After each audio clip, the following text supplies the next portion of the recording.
उचलण्यात अवयवदान करण्यात आलं, त्यासाठीचा ग्रीन कॉरिडॉर उभारला होता. त्यात पोलिसांचं खूप मोठं योगदान आहे. कसं काम केलं सर, काय सांगा? संजीवनी हॉस्पिटलकडनं आम्हाला ही रात्री माहिती मिळाली होती.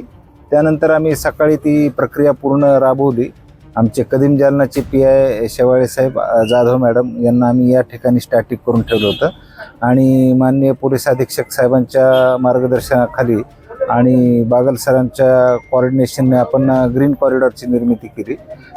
3 आपण ट्रॅफिकच्या मोबाईल्स त्याकरता स्वतंत्र नेमलेल्या होत्या.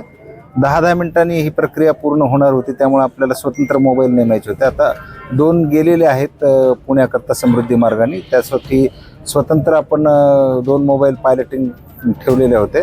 आणि आता तिसरी जे आहे किडनी संभाजीनगर इथं जाणार आहे, तर त्याकरताही आपण 2 स्वतंत्र मोबाईल ठेवलेले आहेत. बदनापूरलाही आपण रोड बंदोबस्त लावलेला आहे. सिग्नल्सला आम्ही कर्मचारी नेमलेले आहेत, त्यांना आम्ही ॲडव्हान्स मेसेज देऊन त्या ठिकाणावरनं कुठलाही अडथळा न येता विना अडथळा प्रवास होईल या अवयवांचा या दृष्टीने पूर्ण खबरदारी घेतलेली आहे.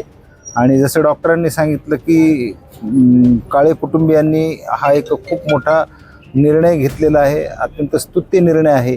परंतु या दुःखद प्रसंगी आम्ही त्यांच्यासोबत आहोत. पोलीस प्रशासनाच्या वतीनं मी त्यांना श्रद्धांजली अर्पण करतो आणि निश्चितच त्यांनी केलेल्या, काळे कुटुंबियांनी घेतलेल्या या चांगल्या निर्णयाबद्दल त्यांचे धन्यवाद व्यक्त करतो.